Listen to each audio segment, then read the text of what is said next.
Crime the Indian act 2000 అని చూద్దాం. ఇదేంటంటే ఇది ఇన్ఫర్మేషన్ టెక్నాలజీ యాక్ట్. ఐటీ అంటే ఇన్ఫర్మేషన్ టెక్నాలజీ యాక్ట్ 2000లో వచ్చింది. ఇది ఇండియన్స్ ఫస్ట్ లా అనమాట. దేనికి dealing with the specially with the cyber crime and electronic commerce. చాలా లాస్ వచ్చాయి, కానీ స్పెషల్గా cyber crime and electronic commerce related deal చేసే స్పెషల్ లా ఫస్ట్ వచ్చిందంటే ఐటీ యాక్ట్ 2000లో వచ్చింది. ఇంకా ఈ స్పెషల్గా సైబర్ క్రైమ్ గురించే ఉంటుంది లా అంట. Electronic commerce it was intended to legalize digital transaction and combat cybercrime in a rapid growing digital environment. So ఎయిటీ డిజిటల్ ఎన్విరాన్మెంట్ ర్యాపిడ్గా గ్రో అవుతుందో దాన్నైనా అండ్ ఇంకా డిజిటల్ ట్రాన్సాక్షన్ అవన్నీ లీగలైజ్ చేయడానికి, మన క్రైమ్ చేస్తే ఆపడానికి, క్రిమినల్స్కి భయపెట్టడానికి సో ఇలాంటి లా ఒకటి డిజైన్ చేస్తారు. దీని ఆబ్జెక్టివ్స్ ఏంటి, కీ ఆబ్జెక్టివ్స్ ఏంటిది, ఒక లీగల్ రికగ్నైజేషన్ ఉంటుంది. ఎయిట్ ఎలక్ట్రానిక్ డాక్యుమెంట్స్ కానీ డిజిటల్ సిగ్నేచర్స్ ఉంటాయో దానికి లీగల్ రికగ్నైజేషన్ ఉంటుంది, ప్రొడక్షన్ ఉంటుంది. ఓకే, ఇంకా ఫెసిలిటీ ఈ governments and electronic commerce prevent and penalise cyber crime. ఎవరైనా సైబర్ క్రైమ్ చేసినాక మన డేటాని దొంగలించడం కానీ మన పర్మిషన్ లేకుండా సో వాళ్ళని పెనాల్టీ ఇస్తారు, లేకపోతే జైలు పంపిస్తారు. అట్లా పెనాల్టీ వేస్తారు వాళ్ళకి ఎవరైతే సైబర్ క్రైమ్ చేస్తారో. Prevent and cyber crime prevent చేస్తుంది, ఎవరైనా చేస్తే దాన్ని పెనలైజ్ చేస్తారు, పెనాల్టీ చేస్తుంది. అట్లనే ఒక యూజర్ యొక్క ప్రైవసీని, డేటా సెక్యూరిటీని ప్రొటెక్ట్ చేస్తుంది. ఇంకోటి empowering authorities to investigate and prosecute cyber offences. So ఏదైతే అథారిటీస్ పెట్టారో ఆ అథారిటీస్ సపరేట్గా ఒక సైబర్ సెక్యూరిటీ అని సపరేట్ ఫీల్డే వచ్చింది. వాళ్ళు ఏం చేస్తారు, వాళ్ళ పనే అది. ఏం చేయాలి, యూజర్ డేటా వైట్ అటాకర్స్ ఉంటారు, వాళ్ళు మన డేటాని సెక్యూరిటీ ప్రొవైడ్ చేస్తారు సైబర్ క్రిమినల్స్ లేపేయకుండా. సో ఏమో అథారిటీస్ పెట్టి ఏమో సైబర్ క్రైమ్ జరిగినా ఆ అథారిటీస్ ఇన్వెస్టిగేట్ చేస్తాడు, సైబర్ అఫెన్సెస్ని కాపాడతాడు. ఇప్పుడు కీ ఫీచర్స్ ఏంటి, మన ఐటీ యాక్ట్ యొక్క కీ ఫీచర్స్ ఏంటంటే అయితే డిజిటల్ సిగ్నేచర్ ఉంటుందో దానికి వ్యాలిడిటీ వచ్చింది, లీగల్ రికగ్నైజేషన్ వచ్చింది. ఎలక్ట్రానిక్ అథెంటికేషన్ ఏదైనా సరే, మీ ఫింగర్ ప్రింట్ కానీ డిజిటల్ సిగ్నేచర్ కానీ అవన్నిటికీ ఒక వ్యాలిడిటీ వచ్చింది, రికగ్నైజేషన్ వచ్చింది, ఒక ఎలక్ట్రికల్ అథెంటికేషన్ అని. తర్వాత సైబర్ క్రైమ్ లా వచ్చినాయి. ఏమన్నా క్రిమినల్ ఏమైనా సైబర్ క్రైమ్ చేస్తే వాడిని దాని నుంచి అఫైన్ చేస్తారు, పెనాల్టీ చేస్తారు సైబర్ క్రిమినల్స్కి. అట్లా తర్వాత electronic governance allows filing, sending and receiving documents online. అన్నీ ఆన్లైన్ అయిపోయినాయి. డ్రైవింగ్ ఆధార్ కార్డ్ అప్లై చేస్తే ఏదైనా ఓటీపీ పెట్టేసిన ఆధార్ కార్డ్ వచ్చేసిన మెసేజ్. సో ప్రతిదీ ఏమైపోయింది, ఫైల్ చేయడం కానీ, సెండింగ్ చేయడం కానీ, రిసీవ్ డాక్యుమెంట్స్ ఇవన్నీ ఆన్లైన్. సో ఎలక్ట్రానిక్ గవర్నమెంట్ కూడా ఎలక్ట్రానిక్ ఆన్లైన్ సైడ్ మూవ్ అయింది. ఇదేంటి, certifying authorities issuing digital certificates and managed public key infrastructure.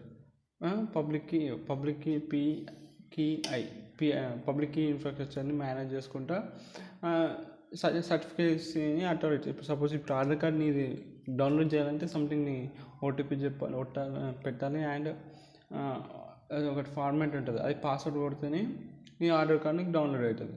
So అట్లా డిజిటల్ సర్టిఫికేట్స్ని ఇష్యూస్ చేసి ఇంకా దానికి ఒక మంచి కీ సెక్యూరిటీ ఇచ్చింది, certifying authorities.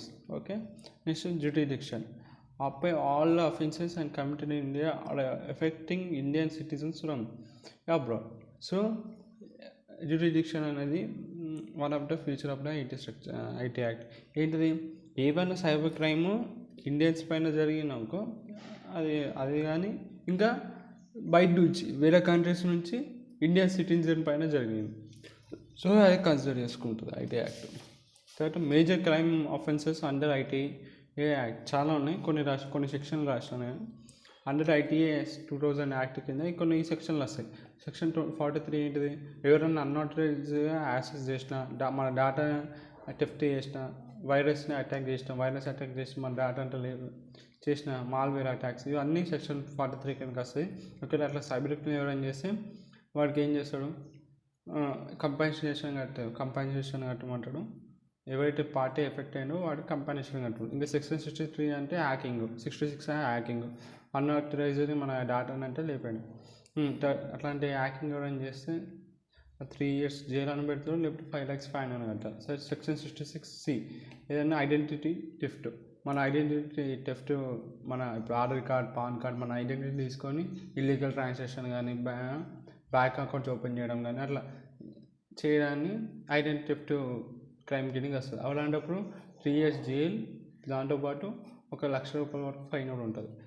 Section 66D IT act 2000 కింద impersonation for the cheating, phishing and for fake calls మీకు చాలా వస్తాయి.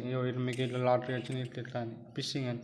సో ఇవంతా ఇది కూడా 3 years జైలు ప్లస్ ₹1,00,000 పెనాల్టీ ఉంటుంది.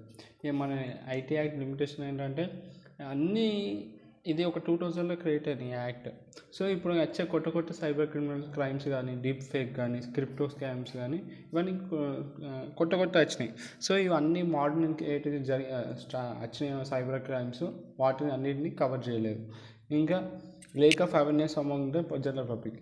ఇట్లాంటి ఒక ఐటీ యాక్ట్ ఉంది, సైబర్ క్రైమ్ జరిగితే మనం కంప్లైంట్ ఇవ్వచ్చు, ఆ లా కింద వాళ్ళని పని చేస్తామని చాలా వరకు అవేర్నెస్ ఉండదు పబ్లిక్లో. ఇంకోటి delays in investigation and prosecution. So ఇన్వెస్టిగేషన్లో కూడా డిలే అవుతుంది, one of the limitation.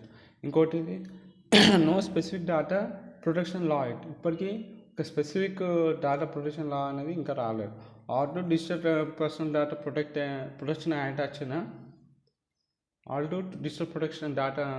So ఏమంటుందంటే స్పెసిఫిక్గా డేటాను ప్రొటెక్ట్ చేసే లా అని ప్రకారం రాలేదు.